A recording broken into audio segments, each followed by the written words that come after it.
welcome everybody to another episode of Compass Curiosities.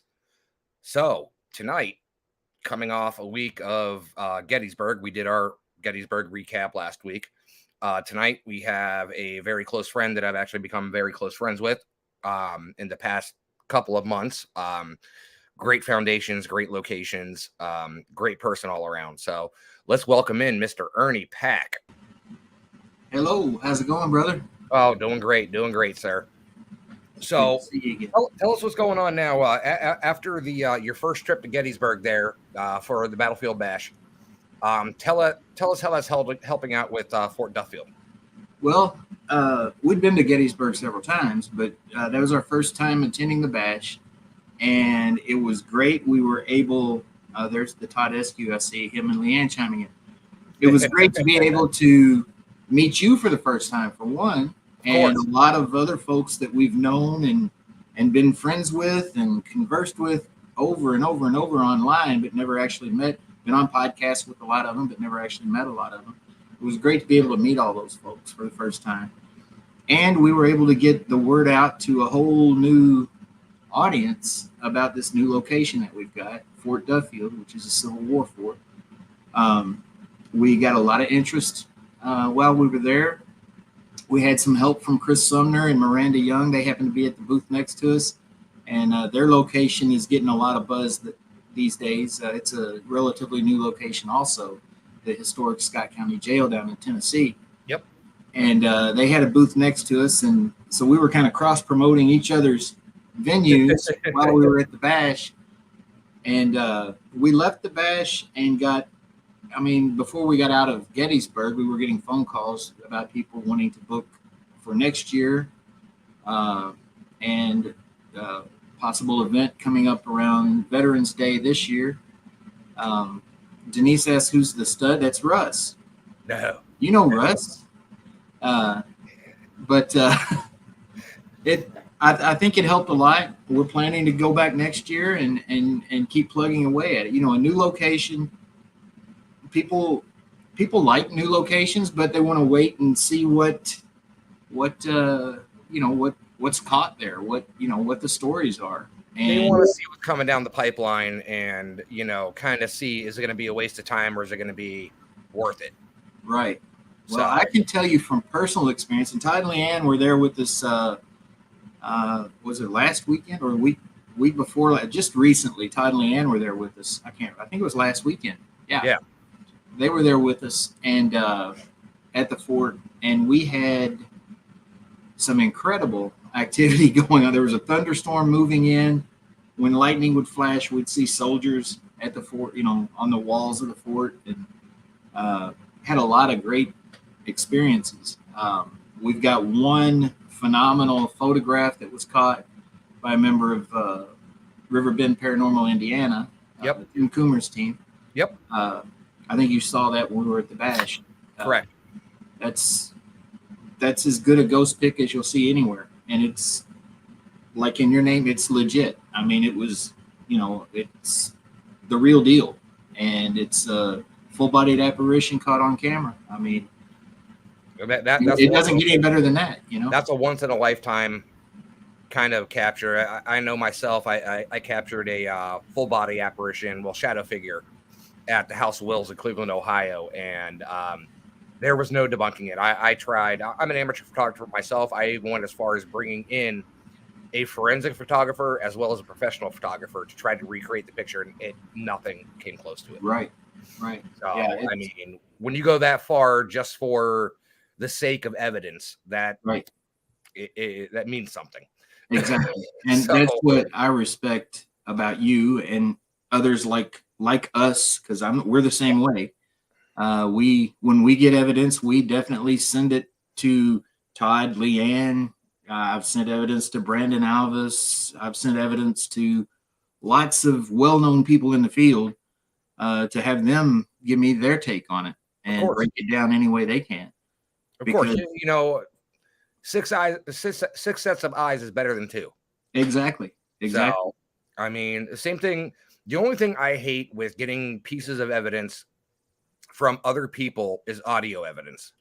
Yeah. because you can never really know fully what's going on. Right. Yeah. So you can't. Stomach growled if they were shuffling their feet. Yeah. But when you catch that audio evidence yourself, though, and you know the circumstances, that's pretty awesome stuff. Well, see, like when I go investigating, I always carry a little notebook with me. In any room I go into and I start an audio session, I always write down the amount of people that are in the room. I always write down who's in the room. I take detailed notes of like, so when I go back and listen to it, if I catch something, I know that like, I know this person's voice. Like it's not them. Yeah, exactly. And I think that's one of the biggest things. I mean, and no offense, the only show I really watch anymore is Project Fear, and they do great. They do great work. But one of my biggest pet peeves as an investigator, since I've been in this field for 28 years now, is the whispering. Yeah. Did you hear that? Thank you. Oh my God. What was that? Yeah. And that for me is like one of the biggest. Just don't. Pet peeves. That and just the people with the flashlights that are constantly, you know, because your eyes go into a room, shut the flashlight off, let your eyes adjust. Exactly. And done and done. Yeah. Exactly. All right. So tell us what's going on at the fort right now. What are you guys working with the community? We talked a little bit prior. What do you guys got working on that now?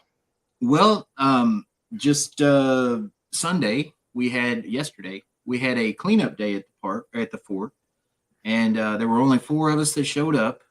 And for those who have been to the fort or know anything about the fort, that's a very large piece of property for 4 guys to try to mow and weed eat and cut limbs and do everything that needs to be done up there.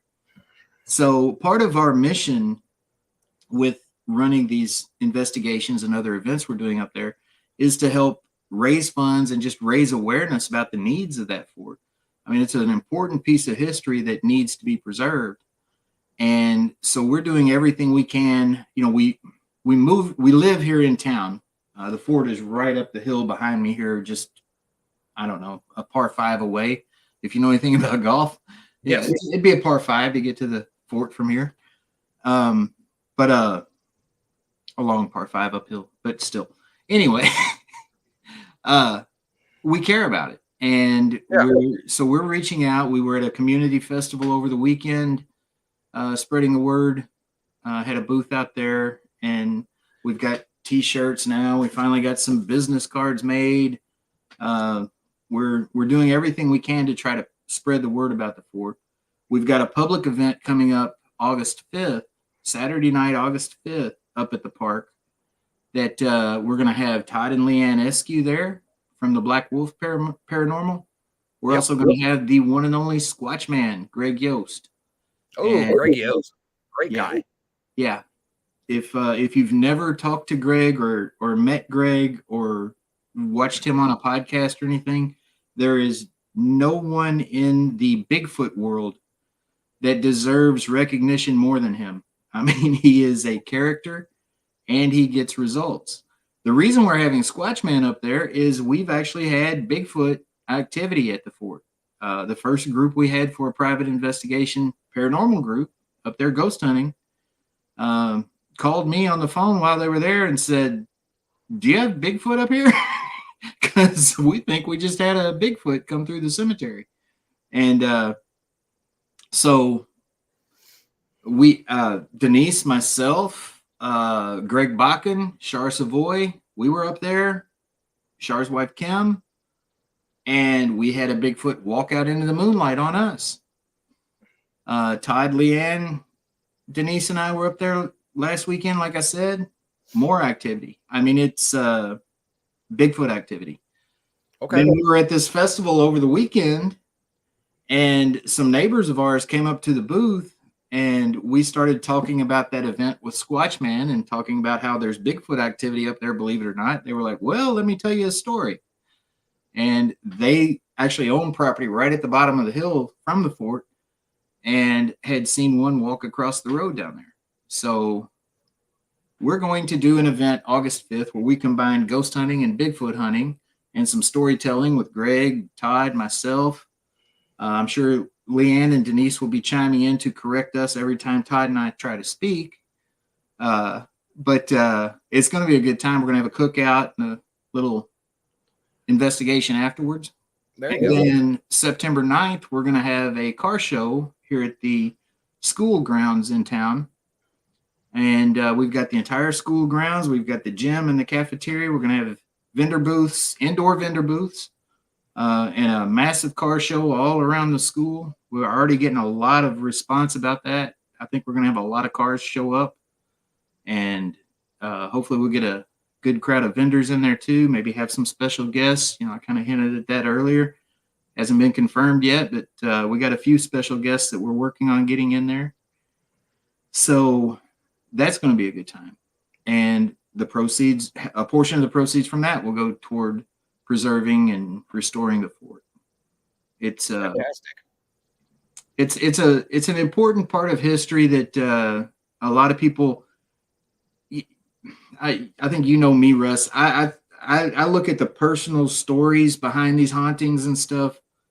I don't just go for the thrill or the scare factor or anything like that. Yeah. And with Fort Duffield, you had reservists who were mostly teenagers that weren't expecting to be called to active duty during the Civil War when the war broke out. They're from Michigan, Illinois, Indiana, Wisconsin, and they're sent to a southern sympathizing town where they're not wanted. Mm-hmm. And then they're put up there on guard duty at this fort protecting William Sherman's supply lines.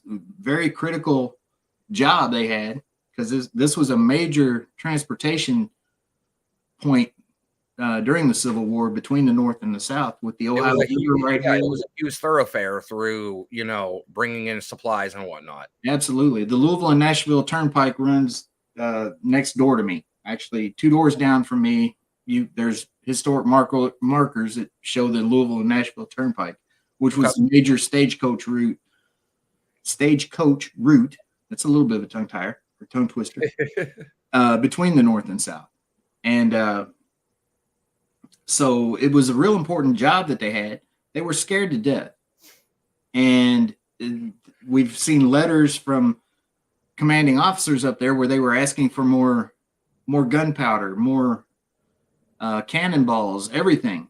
And it's like, why? You haven't been under attack, because the fort never was fully attacked. There were some, expeditionary trips up there to see how good the defenses were, where, they would just test them, but there never was a full-on battle up there. But these kids were scared to death. Every time they heard a deer walk through the woods or anything, the whole fort would erupt in gunfire, cannon fire, everything.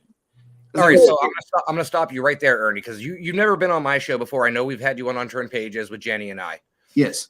So the people that are listening to this show right now, give them a little history of the fort, of what the fort was used for back then, and everything like that. Kind of give a little backstory of it. Okay. Kentucky was a neutral state during the Civil War, and there was kind of a gentleman's agreement that no one would occupy Kentucky. Neither army would occupy Kentucky. Well, the South occupied parts of Kentucky shortly after that agreement was made. So General Sherman, William Tecumseh Sherman, he said, well, tit for tat. He occupied Louisville. And because Louisville was a major shipping point itself. And then when he decided that he was going to have to start pushing south toward the southern defenses, his supply lines ran right through West Point, Kentucky, or along the Ohio River, right alongside of West Point, Kentucky, either right through town or right down the river beside town. And he said, this is a critical point. We've got to protect this town. So he ordered this fort built on top of the hill. That's a drawing that was done in 1861 of the fort. It's an earthen fort. That's the largest and best preserved earthen fort from the Civil War that we can find. There might be a better one, but we can't find one that's that big and that well preserved. It would, like I say, it was manned mostly by volunteers who were reservists that were called to active duty, and They were mostly teenagers. They were, I don't know. They felt very out of place here, judging by some of the letters home that we've seen. They did not like being here. It was very harsh. I mean, they had so much rain one winter, it finally started snowing, and they all went out and rejoiced at the snow because at least they could then walk, because this thing is on a hillside, like I said, and they were slipping and falling. We know of 48 deaths that occurred at the fort, although it never saw battle. And that happened in just a 6-month time period. There's a memorial cemetery up there at the fort that you can go look at the tombstones, and it's like 2 or 3 deaths every week at the fort if you look at the dates on there. And it was, it's a real tragic story. Those kids were the ones who died, were buried in a mass grave, and a lot of them were forgotten. Some of the bodies are still in that mass grave with them. We know that 36 were reinterred to other places, but there's still some up there in a mass grave that is part of what you can investigate when you come to the fort. It's for someone like me who likes history and likes the personal stories behind it, there's a whole lot of that going on at Fort Duffield. And then you throw in the fact that it is very active with paranormal activity, and then the bonus of we've got Sasquatch activity, that makes it even better. It was once part of Fort Knox military reservation. Okay. People hear Fort Knox, they think of the Gold Vault, which the Gold Vault is right down the road, but Fort Knox is a huge military reservation. It used to be the home of armor for the U.S. military. And they had annexed that property back in the day, and it just sat there unused for years. Finally, they turned it over to the city of West Point to turn into a park. By that time, it had fallen into disrepair and, was not recognizable really as a fort. And the city did what they could to try to clean it up, but the city's out of money right now. And so we're doing everything we can to try to preserve the memory of those kids that died up there, and provide people with a good time and a good opportunity to get some paranormal evidence. All right. So what is your goal for Fort Duffield? Like what are your and Denise's plans for it? Like what is your end game for it? I would just love to see the fort restored to a point where it was even 20 years ago, when they were doing reenactments up there on a regular basis. They had we've still got reconstructions of cabins up there, but those cabins are falling into disrepair. The walkway needs work. I'd love to see the fort become a place that is kind of a destination. We're right here 20 minutes from Waverly Hills. Waverly Hills is one of those destination locations for paranormal investigators. Well, go to Waverly Hills. Please do. I love that place. Denise and I, Todd, Leanne, we all have it. It's in my, about my connection to Waverly. Yes, sir. And it's 20 minutes away. Go to Waverly. But while you're on your trip down to Waverly, make a stop by Fort Duffield. And, I'd just like to see it become a place that's known in the paranormal community, because the true paranormal investigators out there that are not in it for the thrills or for the fame or anything like that, they'll fall in love with that history and the stories of the spirits that are there too, and they'll help us preserve it.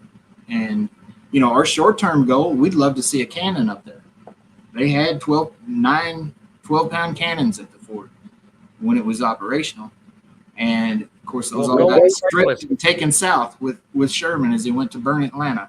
Go on Craigslist. I'm pretty sure about a month ago or so, somebody stole one from Fort Mifflin. Really? Yes. Well, I don't want stolen property, but I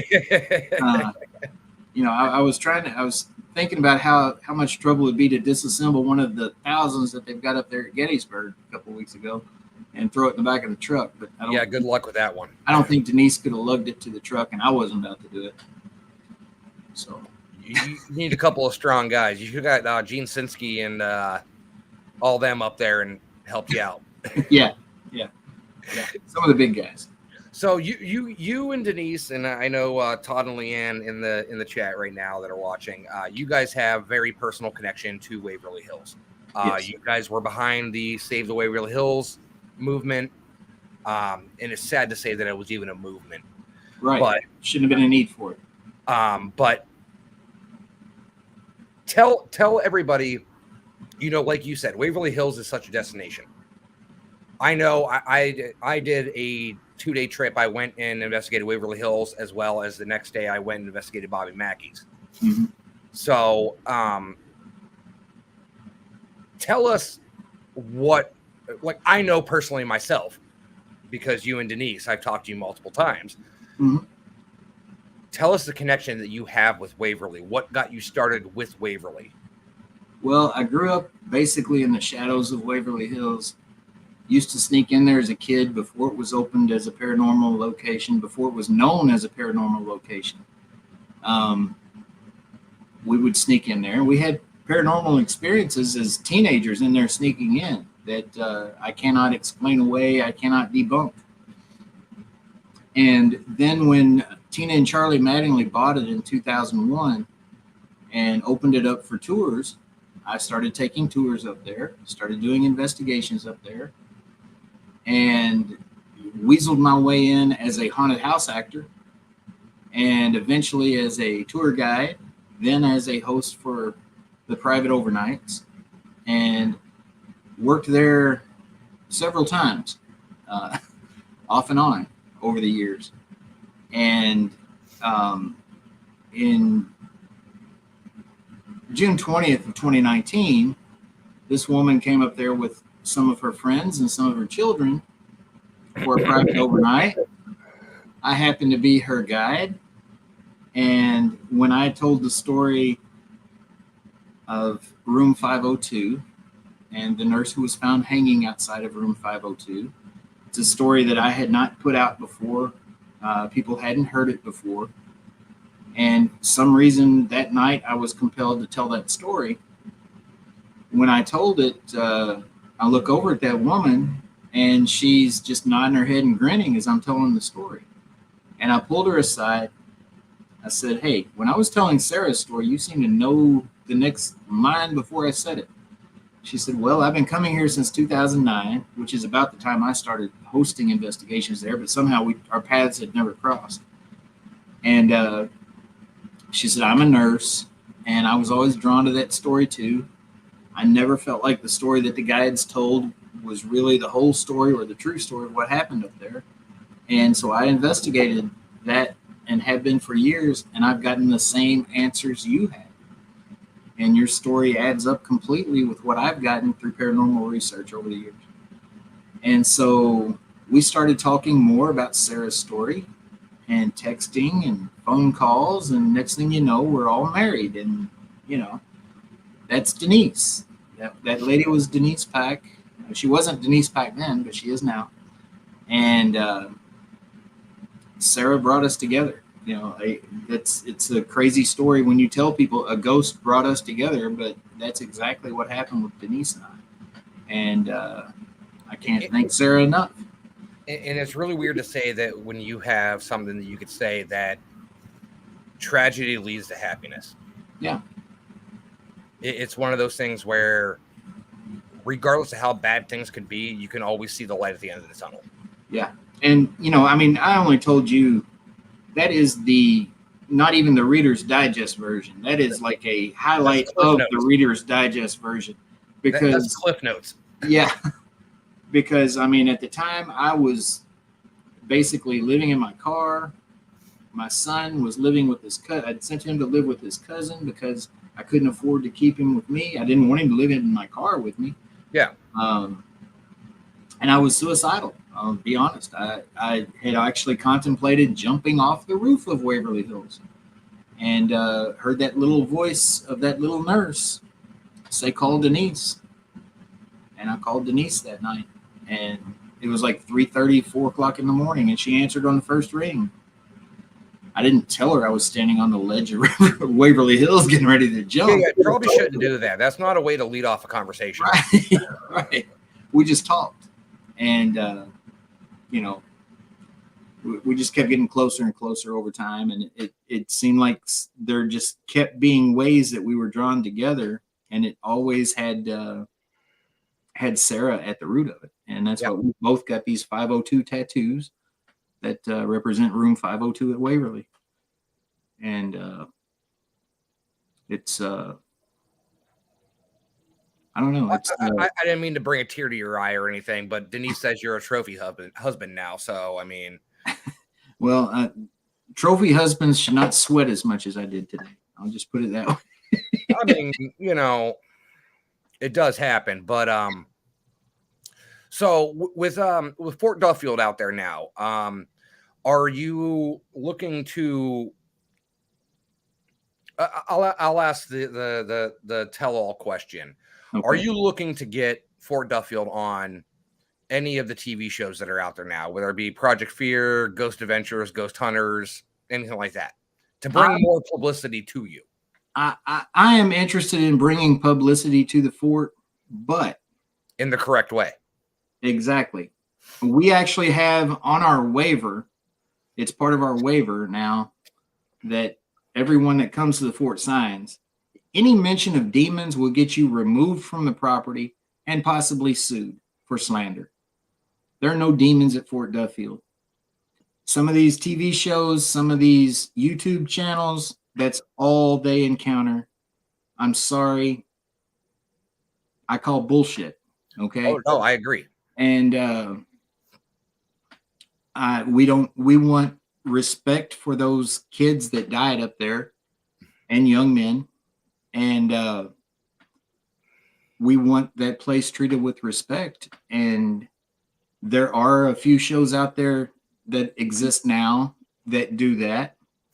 This particular show right here, Haunted Discoveries, which has not come out yet. Oh, Brandon Alvis, love him to death. Airs in October. I've been talking to Kevin Ott, Brandon, everyone involved with that show, and we would be more than happy to have them out to shoot an episode there. Of course, because I've worked with them. Denise and I have filmed with them 2 different locations. Todd and Leanne have filmed with them. I know how they do things. They do things the right way. It's real paranormal investigation. They'll tell the truth. They're not going to sensationalize anything. And there's no need for that. That's what is frustrating to me. And, being in the business 28 years yourself, I've been in it about that long too. There's nothing more frustrating to me than to see people who are so obviously just chasing the likes and the subscriptions through sensationalizing a haunting. It's honestly, at this point, it's just clickbait.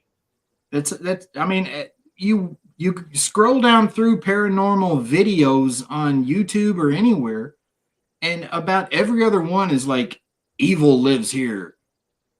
The demon from hell. Demon caught on camera. It's, give me a break. And everybody's promo picture looks like this. Yep.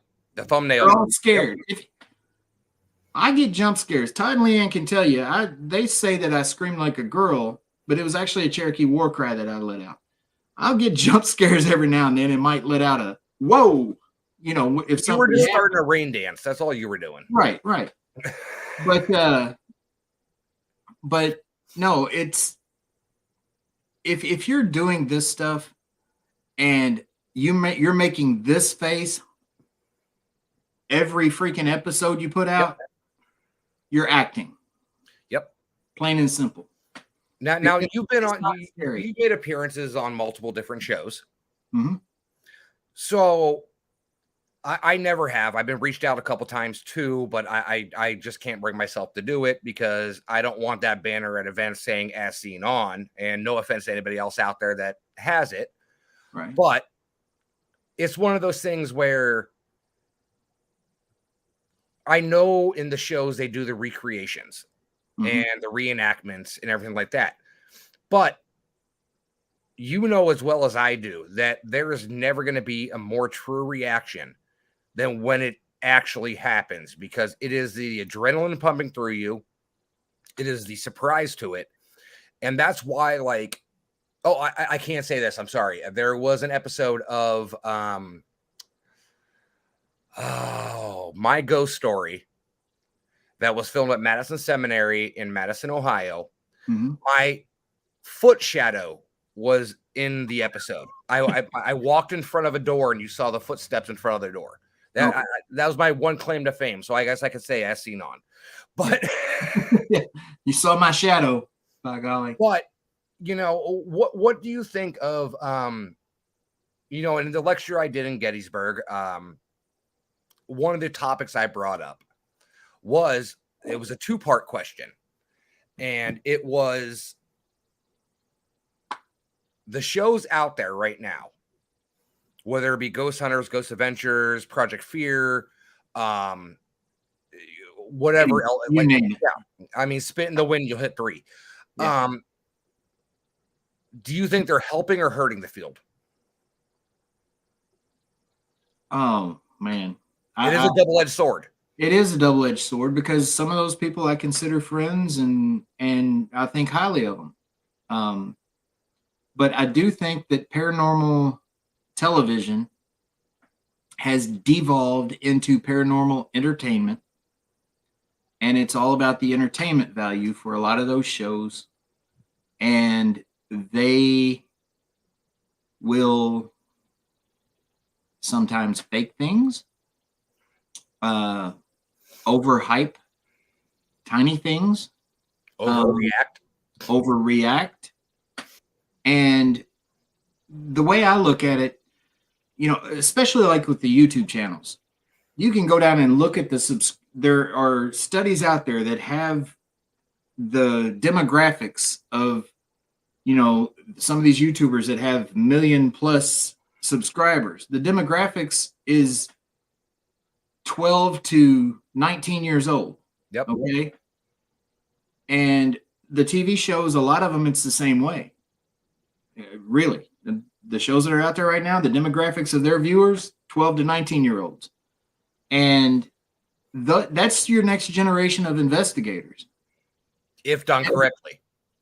Well, they're not doing it correctly, and that is your next generation of investigators.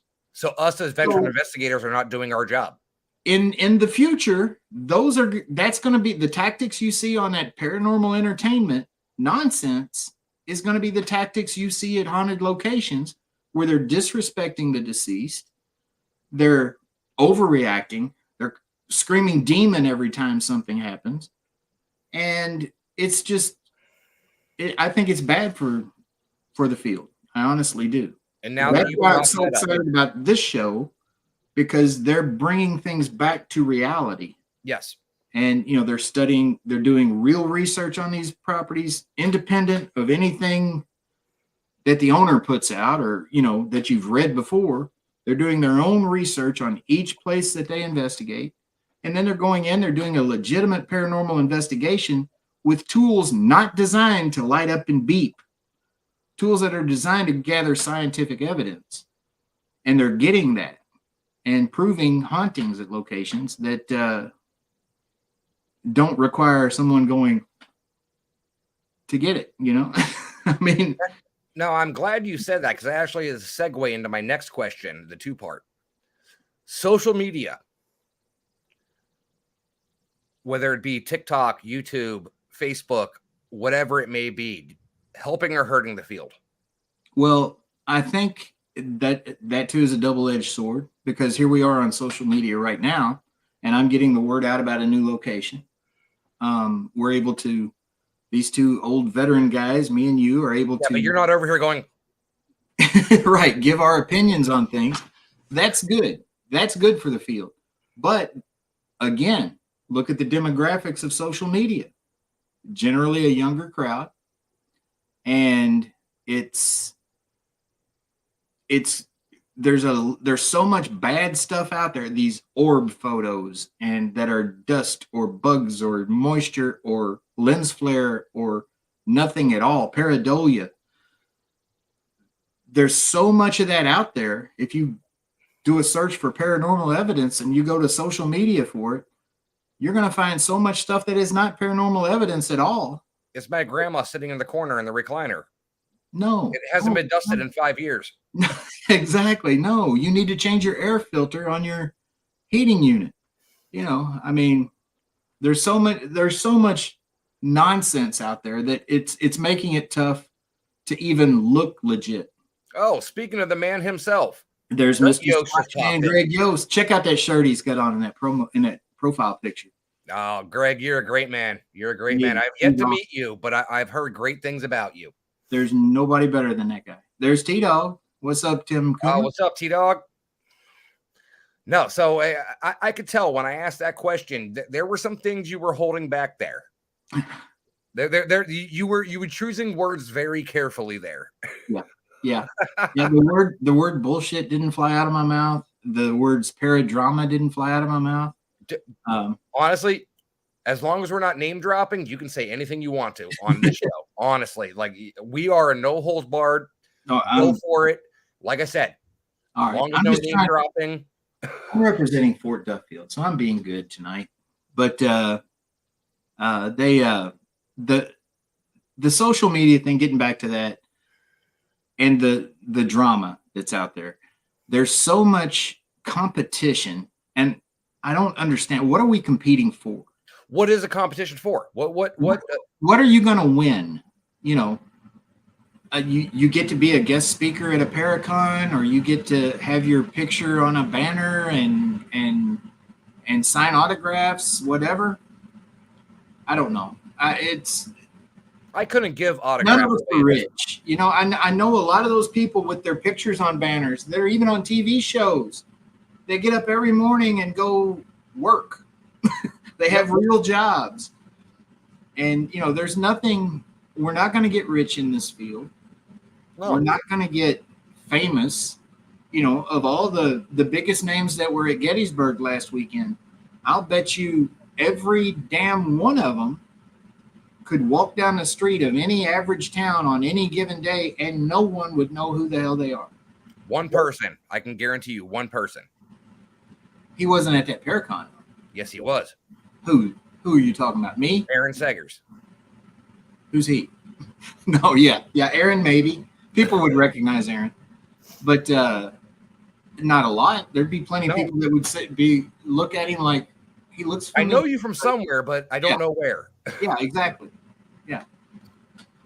But, I don't know what the competition is all about, what all the drama is about. It's pointless to me. We try to stay out of it, like I've told you before, and I've said it on many podcasts. I've got friends on both sides of just about every paradrama that's out there. And I'm not, myself like you. I'm part of Warner Paranormal Preservation Society, which we are on taking 2 locations right now, one being the Harstuff Hall, and then the other one being the House of Hurt and Pain. It's not about profit. It's not about, anything or popularity or anything like that.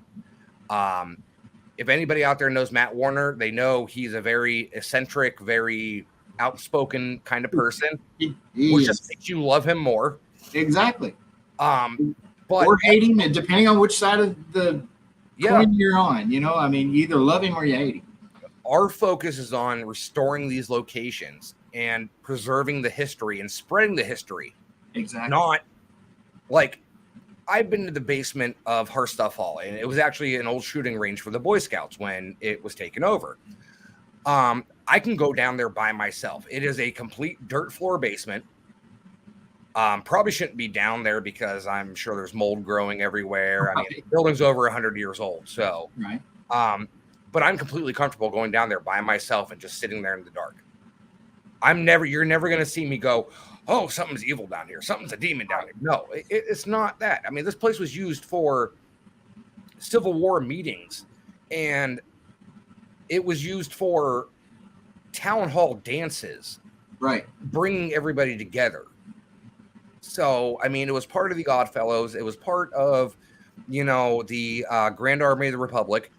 Right. And, it's these things where I want to preserve these histories. Yeah. Every location I've ever been to, whether it be Madison Seminary, whether it be Waverly Hills, whether it be Rolling Hills Asylum,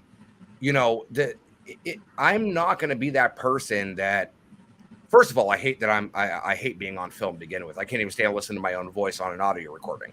Oh, it's terrible, Russ. Really, it really is. But I'm not going to be one of those people that are going to be like oh, do you hear that? Oh, we need to go now.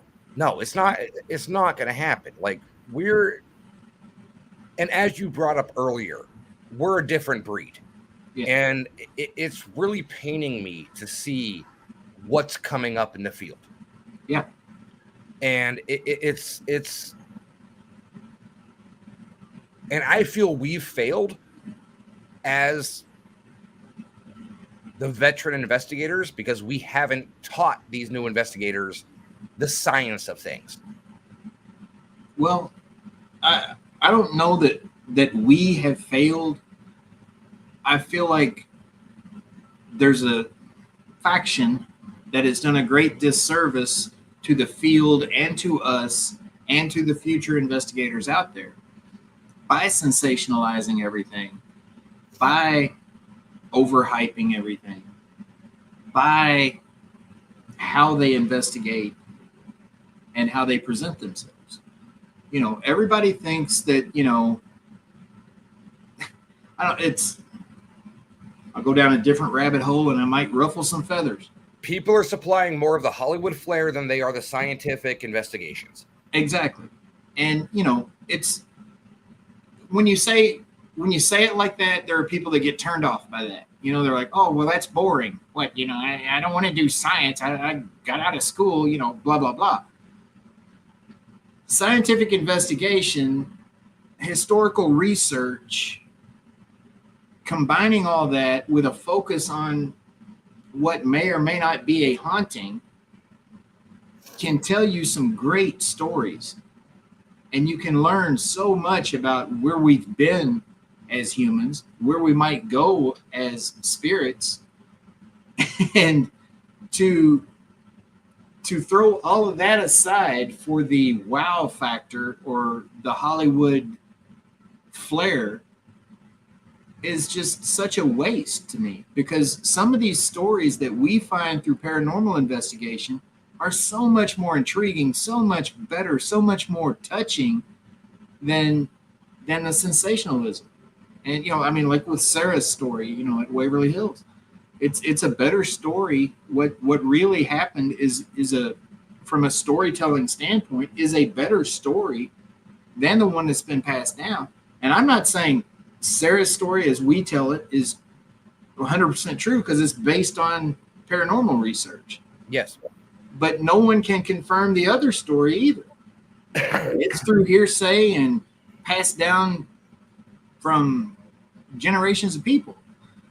And that's what we look for as investigators, is the spirits to tell their own story.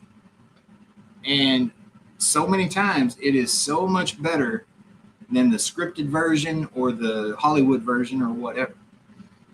And just to throw, like I say, to throw the possibilities of getting those kind of stories out, those kind of answers from the spirits, to throw that aside just because you want to get more likes and subs on your page, or, get renewed for another season, it's such a waste. And it's a disservice to all of us who are out there trying to tell the real stories of the spirits. Now, I will say this, and you kind of took the words out of my mouth, but us as paranormal investigators, and I'm sure everybody that's listening in the chat and everything else that you chime in when I say this, we are the vessel to finish these spirits' stories. We are here to tell their stories. Do we know the stories are true? We don't know, but we're here to tell what they're telling us. Right. We are the pen to their paper. Exactly. I would love to have a conversation with, was it Mercy Brown? Yes.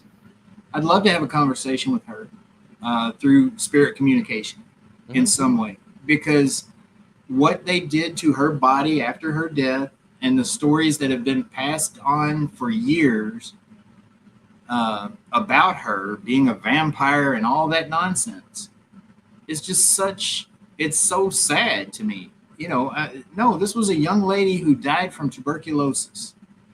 She did not curse her family by being a vampire and inflicting them with the vampire virus. No, they all got tuberculosis. She was the first one that died. The rest of the family started dying and getting sick, whatever. So, you know, it's, I don't know. It just, letting the people, being the voice for those who no longer have a physical voice, is what I've always seen our job as investigators being. And that's what I would like to instill in the next generation. You know, if I can inspire anybody, that's what I would like to pass on to the next generation of investigators is, you know, that point that you made, that we are their physical voice. They don't have one anymore. They can, you know, sometimes communicate through us, through a recording or through a device or whatever, but they don't have a physical voice. And, you know, I mean, if we get that information from them, it's our job to pass that story on. Yeah. You know, a lot of the times about it is what I've seen, and I've been guilty of it myself. But what I've seen is you get a piece of evidence, you get an audio recording, you get an EVP, and it's something that correlates to the story of them. Yes. But you're so excited that you got a clear recording that you don't connect it to it. And then you just let it go of like, oh, hey, this is just an EVP. Yeah. You know, and listen to what we got. Yeah. You know, I'm guilty of it myself. The stairs.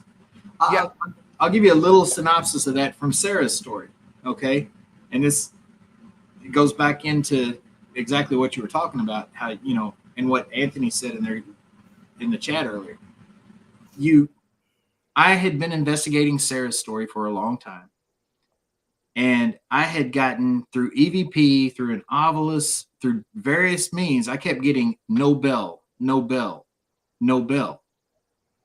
Well, I went down this rabbit hole researching Waverly Hills staff who might have won a Nobel Prize. You know, I'm thinking, well, maybe somebody got a Nobel Prize for medicine. Maybe they found the cure for TB or something. Yeah. You know, I'm going down rabbit holes like that. And finally, it clicked in my head. I was sitting up there outside of room 502 one day, and I looked up, and there was the bell for the elevator. Yep. And I said, Sarah, did you mean you never heard the bell ring on the elevator? And I got a very clear response. Yes. Like, I've been trying to tell you this, you know. And so if I remember correctly, the story of Sarah, she was a unmarried nurse that ended up getting pregnant. This is a story I was told. Right, right. And I've been to Waverly 3 times. Mm-hmm. And every time, room 502, I was told Sarah was an unwed nurse that got pregnant.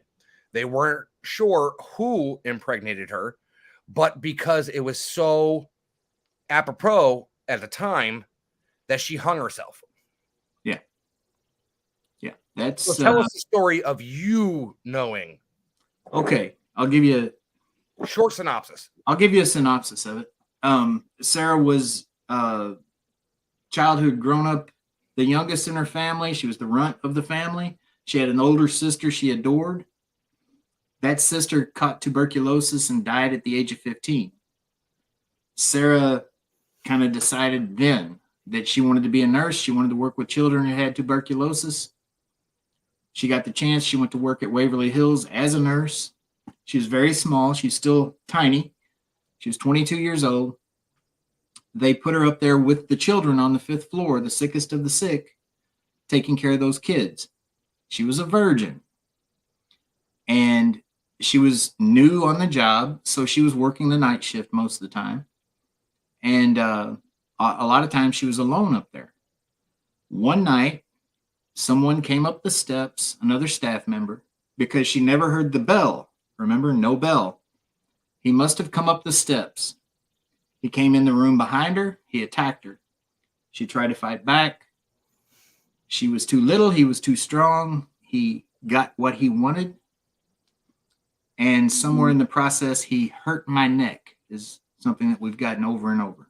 Okay. They lied. They covered it up. No baby, rape, murder. Okay. Help me, help me, help me. Those are things that we've gotten over and over and over up there. Okay. And that's the synopsis of it. What you can say is like they not necessarily. It's almost like with paranormal investigation through all these locations. It's almost playing like the telephone game. Yeah. The stories get passed down, and then somebody embellishes it, or then somebody doesn't get a fact right. It just constantly keeps getting different. And then it's so hard to trace back to the actual story unless you were smart enough and actually do your research.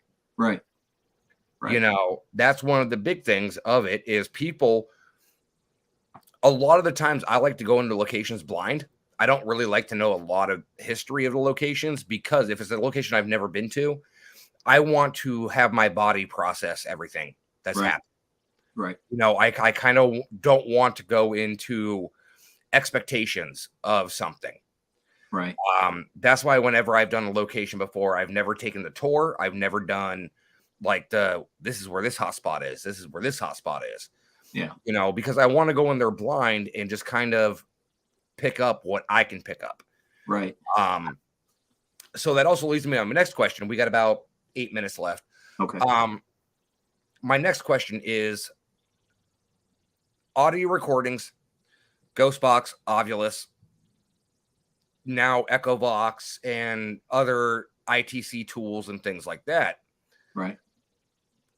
Do you think people overcomplicate it or are leading themselves into things and self-interpreting? I think both. I think, you know, let's say you go to a location where someone was chained up.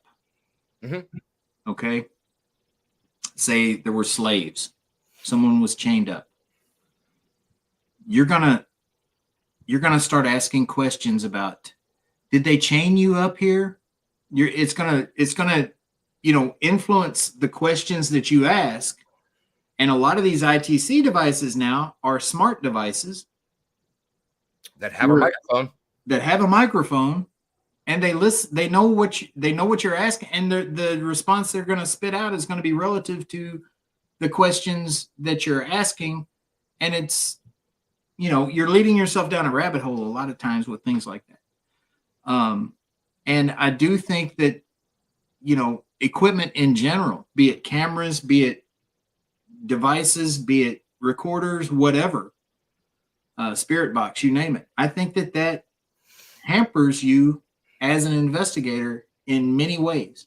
Unless you're just out there to document, you know, to film stuff, to show to other people, which, you know, that's fine because there are non-believers out there we need to convince.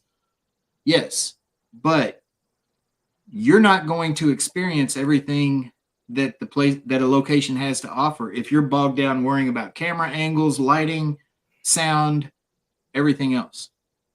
We go into locations, Denise and I, for the most part, and Todd Leanne do it just like we do.